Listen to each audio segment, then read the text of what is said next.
万峦乡的风光景致真是令人流连忘返，尤其在历史名胜古迹中，传统的哈嘎宗祠就以刘家祠堂最具特色，建筑的规模也最大。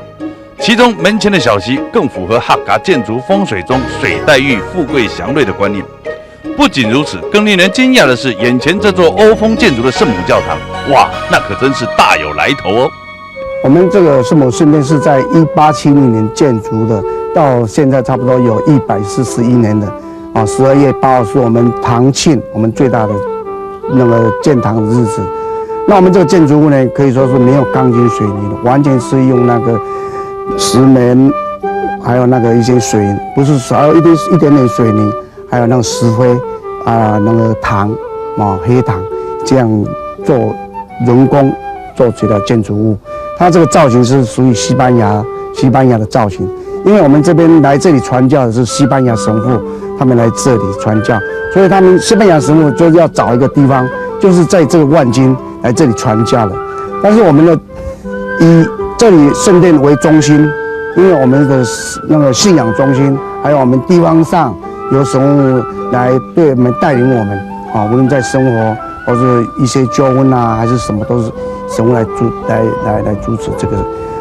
和解的事情。外地来到这边的话，第一进到门口我们就看到圣母圣殿，第二就看到那个奉旨，那个奉旨就是皇帝给我们这里的标志奉旨，因为皇帝他们有来这边过。第二，圣母圣殿就是由天主教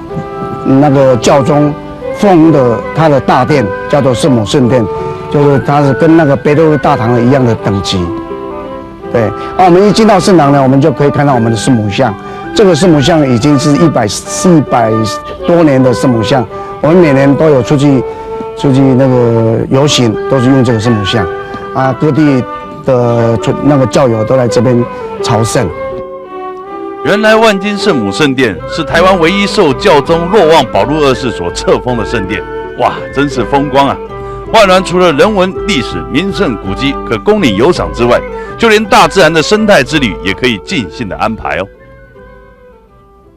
一般我们来也是的吼，你可以看到的吼，马上会看到你讲全部有绿色，你讲有绿色的草皮，绿色的树一般的都市人的我有个地方呢，你可以感受到你讲，你可以从个我哋天啊，可以亲密的接触来也是地方，全部看到路上的绿色的东西，对一般你嘅态度是地方生活生活比青态的人来讲，来也是可以尽情的放松来享受大自然的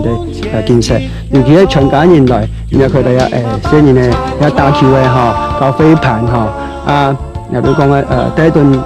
羅倫泰些地方我哋啲自然保護區去看個特殊嘅動物也好植物也好，來也是可以盡情的了可以去通過一啲幾好嘅安布頭，比如講有時有火焰蟲嗰度火焰蟲去俾大家人看安布頭用嗰條條嘅橋可以享受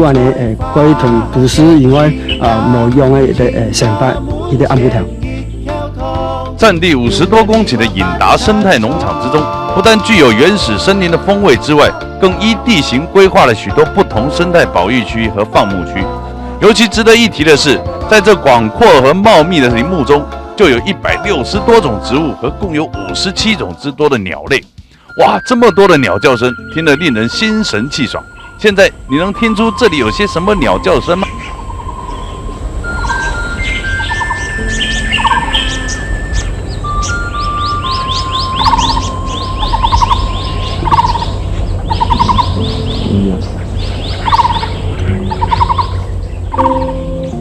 是的，站在这绿草如茵的草地上，用望远镜观赏着树上栖息的鸟儿，捕捉着空中掠过的鸟儿，观看着外出捕食的倦鸟归巢的。由于这里是屏东地区主要的赏鸟据点之一，所以到处都可以观赏到自然生态中的野趣，令人回味无穷。对了，你有多久没有接触大自然了呢？拨个空去万峦走走吧。